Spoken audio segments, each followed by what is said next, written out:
Welcome to this week's episode of Chingaso's Combat Crew, your one-stop shop for all your combat news. You know we got another heater of an episode for y'all. UFC 295 post-show, UFC rumors, one championship rumors as well, and we got an official face-off between two fighters that are going to go down in quarter number 1, 2024. Let's get into this week's news. I got a very special announcement. I cannot wait to share this with y'all. Let's get into this. My boy, congratulations to the brother from another mother, Victor Cervantes, on the opening of his new location, Rivalry Jiu Jitsu. Hey, if you're in the Central Valley, you're looking for a new place to train some Jiu Jitsu, or you want to try some Jiu Jitsu, I have got the place for you. Hopefully you're watching this on YouTube. If not, head over to our YouTube page, Chingaso's Crew, and check out the new facilities that Victor is putting out there for everyone. Check out the facilities, check out the mat space. There is so much room for activities here. I cannot wait to walk through the door. You might be asking yourself, Frank, how many people do you think can fit on these mats? Well, check out this next picture. I don't know, like 1,000 probably. They had a full house, and I believe the grand opening was this past Friday. So again, congratulations, Victor Cervantes. Congratulations to the Rivalry Jiu Jitsu family. The facilities look amazing. I cannot believe that is a place we get to train at here in Fresno. It kind of has the AOJ vibes. If you've ever seen Art of Jiu Jitsu down in Costa Mesa, man, this place looks immaculate. You're wondering where it's at? Well, let me tell you. It's located on the southwest corner of 1st and Barstow, 761 East Barstow Avenue, Fresno, California, 93710. Ask for the man, Victor Cervantes. He will get you all hooked up. Again, congratulations, Professor Os. Cannot wait to get out there. That place looks beautiful. All right. First combat news story on the docket. We got our boy Dana, Uncle Dana, dropping news on quarter number 1 announcements. Let's check it out. What's up, guys? I'm going to hit you with 3 more pay-per-view headliners. In January, we're doing Sean Strickland versus Dricus du Plessis. In February, we're doing Volkanovski versus Topuria. And in March, we're doing O'Malley versus Vera. Busting into the new year with some fun fights. I'll see you guys in New York City. Hell yeah, that is going to be awesome. DDP, Sean Strickland, January. Volkanovski, Topuria, February. And then Chito and Sean O'Malley, March. Let's go. We do got a video on that in just a bit. So let's keep the show moving. Let's keep it moving. All right. Next story on the docket is none other than some One News. A couple weeks ago, we watched a super fight between Jonathan Haggerty taking on Fabricio de Andrade in a kickboxing versus MMA match in kickboxing. And unfortunately, things did not end well for Fabricio Andrade as Jonathan Haggerty basically beat the crap out of him for 1.5 rounds or something. So since then, Haggerty's now a 2-sport champ, Muay Thai kickboxing, kind of the same thing to me, but no matter what, he is good at kicking ass. And since then, he's calling out the cream of the crop. He wants to run it back with Rod Tang. He wants to face Super Leg, and he's even wants Tao and Chai. So he's calling for heads, and I just want to see it at the table, bro. I want to watch this. I am here for this violence. Let's go. One championship news, sticking with this. You guys remember that this fight was booked a while back, but they had to scrap it because of an injury. What am I talking about? I'm talking about a super fight between Tao and Chai taking on Superbond. It's now been rebooked for December 22nd. That's an early Christmas present. Thank you, One Championship. Let's go. You know me and the boys are going to be psyched for that one. We're going to be watching. So stay tuned as it gets closer. Check this out. Breaking news. I believe this was Combat MMA breaking this overnight. They said that the UFC is moving forward with this fight that they've been talking about for basically a year already. Conor McGregor taking on Michael Chandler, and it looks like they're trying to book this for UFC 300. not going to hold my breath on this. Me and Fonzo both agree. We're not going to believe it until we see Conor walking into the cage on this one. All right. You guys already heard it. Dana White announced one of the big fights for Q2 in February. Going to be Volkanovski taking on Ilia Topuria. And I don't know if you all out there have been able to see the video that Topuria dropped on his IG a while back, but it's a little promo of him watching Volkanovski, some Volkanovski footage. And at the end of the video, he hints that they're going to be fighting in LA because the video ends with Los Angeles 2024. So is this going to be a crypto.com arena main event? About time California gets a big show. So we'll see. Sticking with UFC news, you guys remember Nasruddin Imavov fought a couple weeks ago and finished in the first round. He is an MMA Factory fighter, or was as of late. News just dropped this past week that he is leaving the team.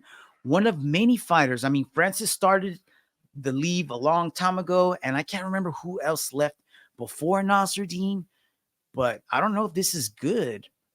Because you guys remember Nasruddin did have a fight scheduled against Roman Dolidze, so this might not be a good time to be leaving his camp. Or is it? UFC pound for pound rankings came out last week, and Islam is now at the top of that list. So I guess he gets to be pound for pound king since he took out the former number one pound for pound king in Volkanovski. Now, one thing that I think could cement this for Islam is if he moves up to 170 and takes on the winner of Leon and Colby Covington. That would for sure make him a pound for pound number one. But let's check out the top 10 pound for pound right now. They got Islam at number one, John Jones at number two now. So those two guys just traded places. Volkanovski at number three, Leon Edwards number four, Charlie Olives number five, Sugar Sean at number six, Sean Strickland at number seven, Izzy at number eight, Pantoja at number nine. I like that one. And Pereira at number 10. So those are your top 10 UFC pound for pound rankings. Now, I was just talking about Nasruddin Imavov leaving his team and saying how it was maybe bad timing, but maybe it's not, because the fight between him and Roman Dolidze is apparently not going to go down. It's going to get pushed back to early 2024. So maybe the January, February, March card, because it was supposed to be that they were talking about this fight going down in December on that card. So we just lost a fight for you. What is that? UFC 296. So stay tuned to see if they feel that with someone, but that card looked like it's already jam-packed with all kinds of great fights. So we're just going to have to schedule this one for a little bit later, put this on the back burner, but this is a fight that I am really looking forward to. Roman Dolidze, Nasruddin Imavov. We'll have to hold our breath a little bit longer for that one. Last week, man, I kind of just skimmed over this. I didn't really want to talk too much about this because I don't like dropping hate, but I'll spend a couple seconds on this, man. Jailton Almeida versus Derek Lewis last week just did not impress, man. I mean, I guess you're impressed if you're talking about being able to hold somebody down and prevent them from getting back up, because usually that's what Derek Lewis just does. He gets taken down and he just stands back up. But last week, there was no chance in that happening. And even though Almeida was able to control him, one of the things that I think he left on the table was I don't know, maybe he's just too nice of a guy.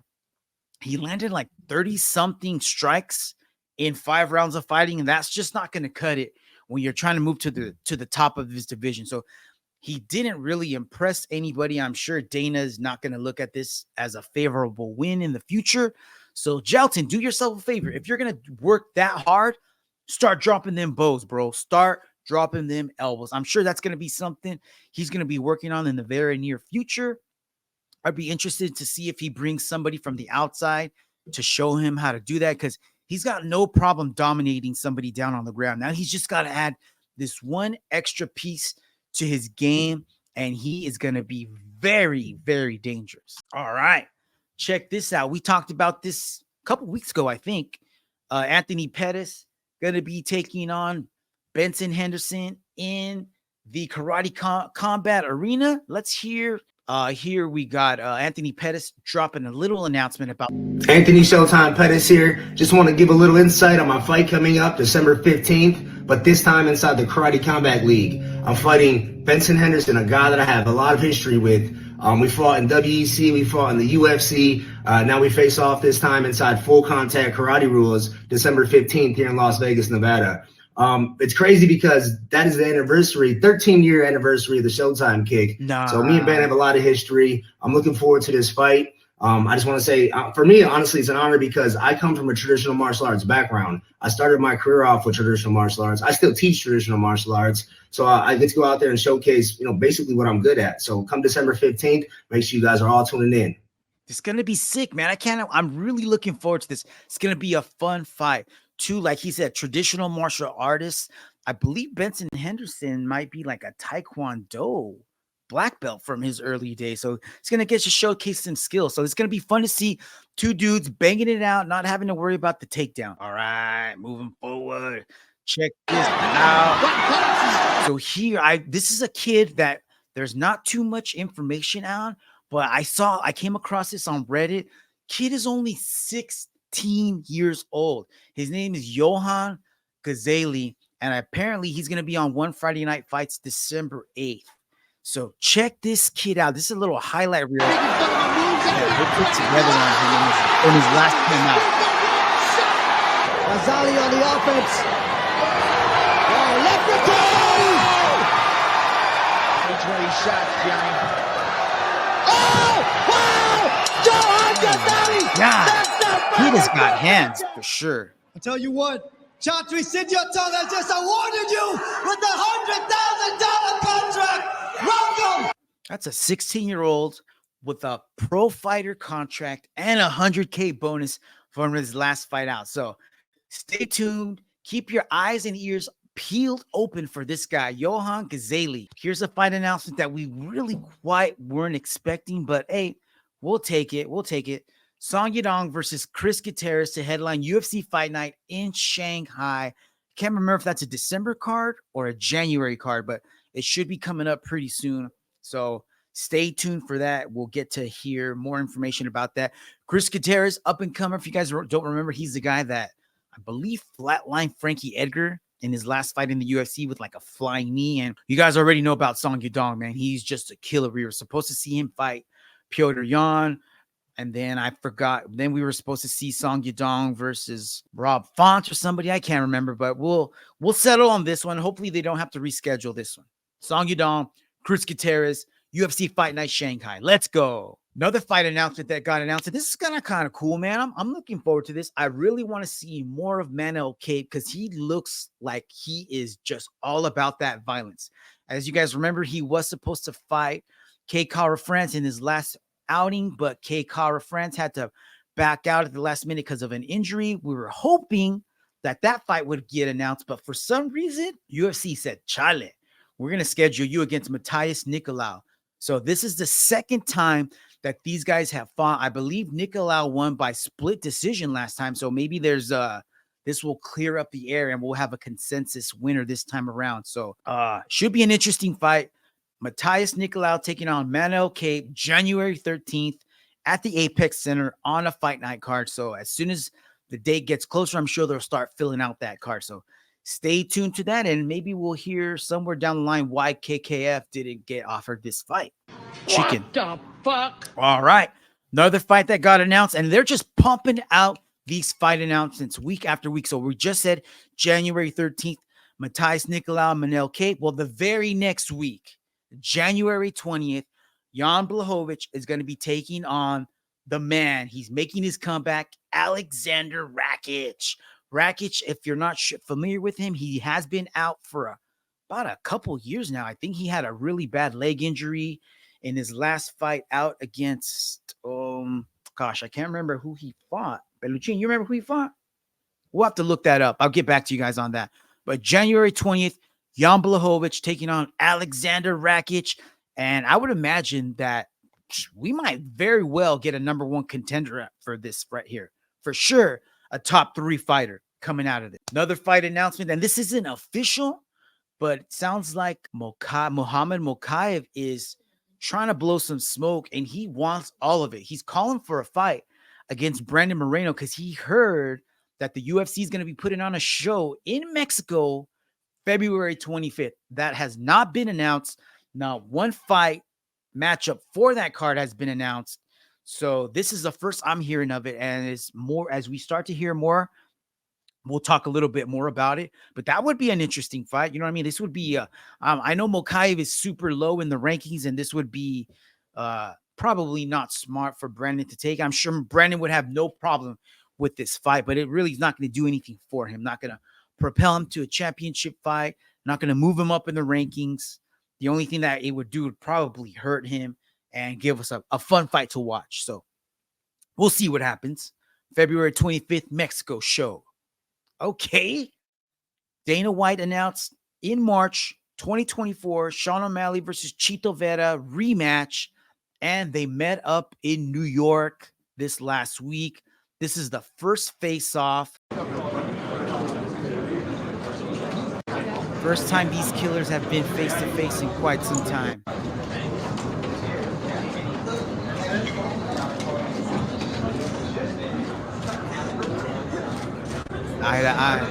Chito looks pretty relaxed there. Sean looks pretty intense. I don't know what they're saying. They're not saying a whole lot. Chito was saying something a little bit before. But here they are, man. Fun fight. But Chito for sure is going to have to get out of his comfort zone and start early. Because if he doesn't, you already know Sean's just going to pour it on him round after round after round. And I'm not saying it was a fluke the way Chito won the first time around by leg kicking the crap out of Sean and making him unable to use that leg and then just finishing it on the ground with those elbows. So we'll see what happens, man. It's going to be a hell of a fight. All right, what do we got next here? Man, this is kind of some BS. I wish Jorge would just stop with this bully crap, dude. So what am I talking about? I'm talking about Jorge, because you guys know Jorge and Colby news has been coming up about late because of the little lawsuit that Colby put on Jorge. But I think the judge dropped the charges. I'm not sure. I think this might be over with. But since then, Jorge came out and said, me and Colby are going to see each other at some point, whether it's in a fucking cage or I don't know where the fuck it's going to be. We're going to see each other. For him lying on my name, for him pressing charges, for everything he's done, we're going to see each other. It's going to be fun, man. It's going to be interesting. I'm going to knock the rest of his teeth out. Didn't you have 3 rounds to do that and you didn't do anything, bro? Stop with the nonsense. You already had your chance, man. The only thing you could do was sucker punch him, and that's why you ended up going to court. You're lucky your ass didn't get thrown in jail. Cut out with this and just stick to your MMA bare knuckle stuff, man. Focus. All right, so check this out. I was thinking this was a Bloody Elbow article, but this was Inside Hook. So InsideHook.com dropped a killer article titled The Battle of the Century, UFC versus 1,200 of its own fighters. And the headline underneath the title says, the company helped turn MMA into a global sensation. According to a $4.8 billion class action lawsuit filed by fighters, it's also an illegal monopoly, paying them far less than they are worth. This was a very long article, but I do have the highlights for you here, so you don't have to go through it. So first up, the main thing that stuck out to me, the main thing that was like, holy shit, I did not know that, was back in early 2000s, you guys remember a fighter named Joe Stevenson who was on Ultimate Fighter? Well, he had taken an early L in his career against a fighter named Chris Brennan. Chris Brennan was a badass fighter who had multiple fights in Pride. His nickname was the Strangler. So he had fought Joe Stevenson early in Joe Stevenson's career, subbed him by rear naked. So the UFC thought it would be a great idea to have a rematch after Joe Stevenson won the Ultimate Fighter and have it on a pay-per-view. Well, they were only going to pay Chris Brennan $3,000 to fight and $3,000 to win. What the fuck? Yes. So Chris Brennan was trying to negotiate for a little bit more. I think he had got them up to like 6-6. And just before he was about to sign, he was offered another fight in some Gracie Federation where he was going to get 20 or 24K, no matter what, flat, to show up, win, fight, no matter what. It didn't matter. So Chris Brennan told the UFC said, no, we're not going to do that. Chris Brennan ends up fighting for the Gracie organization, and we never hear from Chris Brennan in the UFC again. They totally blackballed him. They never allowed him to fight. And there's even a rumor that after Chris Brennan turned down the fight, that Dana White went on the famous underground forum that's been closed down, I believe. Or actually, I think it's starting to get, I think they're trying to resurrect that forum, if I'm not mistaken. But anyways, back in the day, everyone and their mom that was into MMA was on this underground forum. And somebody posted an anonymous threat to Chris Brennan, basically saying that they're trash, they're never going to amount to anything. And people were saying that it was actually Dana White. And then fast forward to the end of that particular thread, somebody threatened Dana White and told him to shut the fuck up and said, be careful of what you're doing and don't be screwing fighters over. Well, that person is none other than the guy that's in charge of this whole lawsuit. He's a lawyer, and we're gonna talk about that guy in just a little bit. But that's the guy that's spearheading this whole lawsuit against Dana White and the UFC. Another highlight from this article was Gray Maynard. Gray Maynard was interviewed for this article, and he was just talking about how stressed out he was for that second fight against Frankie Edgar, because he spent a lot of money on the camp, and if he didn't win, he was going to be totally upside down in his mortgage. He wasn't going to have money for anything. And so instead of focusing on the fight, he was worried about not having enough money. Luckily for him, it ended up being a killer fight. Both guys got fight of the night bonuses, and they got 100K, not 50K like they give out now, 100K. So I thought that was kind of messed up that Gray wasn't able to focus on the fight and had to worry about making money. One of the last things that stuck out to me in the article was this, and this is super effed up, super messed up. So this is early UFC. There was a fighter from 10th Planet named Gerald Strebent. Gerald Strebent fought in the early days of the UFC, and I don't remember who he fought, but he fought somebody when they were still paying $2,000 to fight, $2,000 to win. So according to the story, a bunch of teammates of his from 10th Planet flew out to Vegas, watched Gerald fight, and he ended up unfortunately getting KO'd in the first round. Well, after the fight, Gerald didn't have enough money to get home. So he had to ask his teammates if they could lend him money so that he can get home. They said he ended up having to pay for his medicals. He ended up having to pay for his cornerman. He ended up having to pay for flights.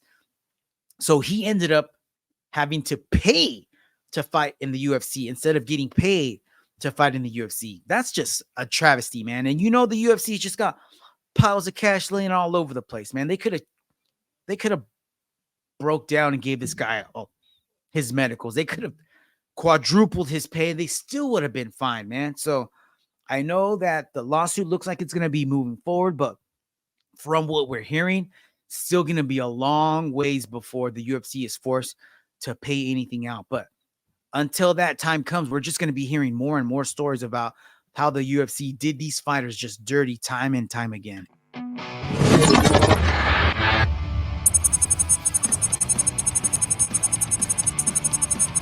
And it was a banger of a fight. So let's get into it, man. Let's check this ish out. I want to start by looking at a couple of the prelim fights.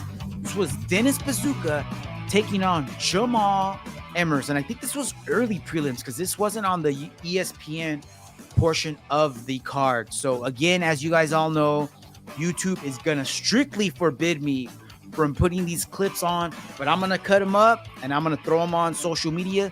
So check us out. I just switched over our tags in Instagram and TikTok. So now you can find us all under the same name, Chingazos Crew, all one word, Chingazos Crew. That's our YouTube name. That's our TikTok and our IG. Let's do this. Check this out. Dennis Bazooka taking on Jamal Emmers. Dennis Bazooka is a Ray Longo fighter, and Longo had, I don't know, like 2 or 3 fighters on this card. 6 hammers to end the night. And that was all in the first round. Congratulations, Jamal. Next fight on the docket. Bro, this killed my parlay. I did 2 parlays. I did a prelims parlay, and then did a main card parlay. In my prelims parlay, I mean, I always go Mark Madsen. And he never fails to put on a show. Let's check this out. Jared Gordon, Mark Madsen. Unfortunately, the parlay.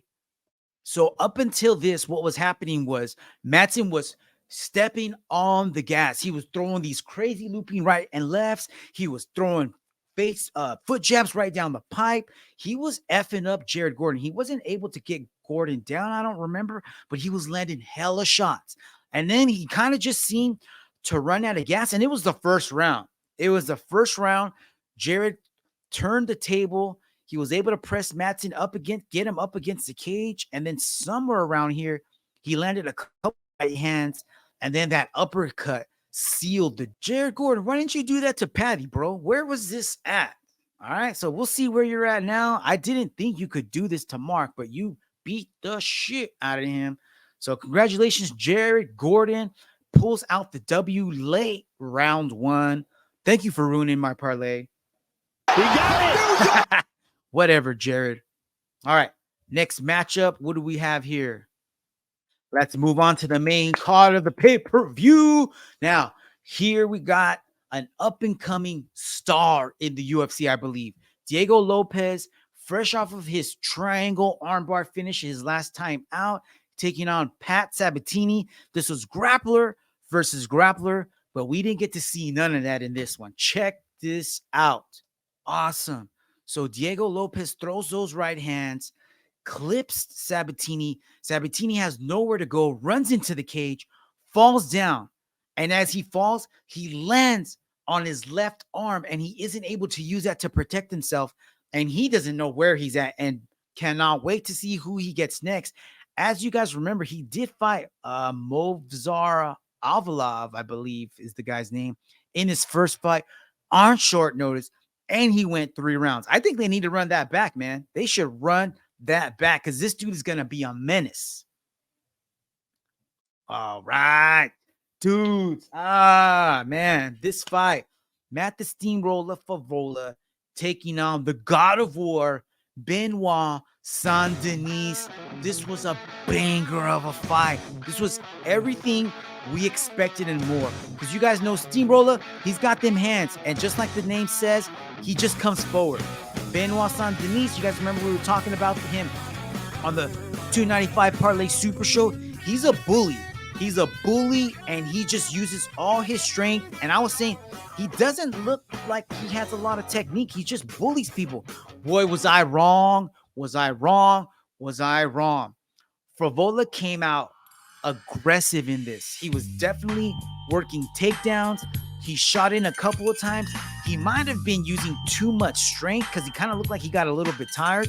But check this out. We're going to pick this up where Matt Favola got his second takedown on Saint-Denis right up against the cage. God of War, you are ready, bro. And at the end of the fight, he called out, Gamrot, let's do it. Let's do it. Run that back. All right, I'm sorry, not run that back, but set that up. That'll be a killer fight. Striker versus grappler. 2 dudes with crazy gas tanks. I'm for it. That would be a main event. The female gangsters at it here. Jessica and Josh taking on Mackenzie Dern. Everyone was ready for Mackenzie to steamroll Jessica and make a run at the title. Jessica and Josh is like, yo, hold my prime. I got something for you. Oh, yeah. Co-main event of the night was here for a good time, not a long time. Sergey Pavlovich taking on tiny Tom Aspinall on short notice. Leading up to this fight, everyone was talking about, including myself, how Sergey was the killer. And walking into the cage, looking at Sergey, I was like, dude, why does Sergey look like the Russian from the Punisher comic? You guys remember that? The Punisher fought against like a Russian hitman who got sent to his place to take him out, and the Punisher ended up taking him out. Well, Tom Punisher, you are the Punisher. I'm sorry, Tom Aspinall, you are the Punisher. Tom, the Punisher Aspinall, Tiny Tom Aspinall is the new heavyweight champion of the UFC, and it looks like he's going to be there for a while unless someone has something to say about it. John Jones. All right. Main event of the fight, or main event of the card, was Yuri Prochaska taking on Alex Pereira. Alex trying to become another 2 weight class champ. Let's go. Here we go, champ. Yuri trying to get his strap back, coming back from that injury. Here we have the samurai, and the stare down for this fight was crazy because as soon as these two guys got in the cage, they did not take their eyes off of each other. It was like a match made in heaven. Check this out.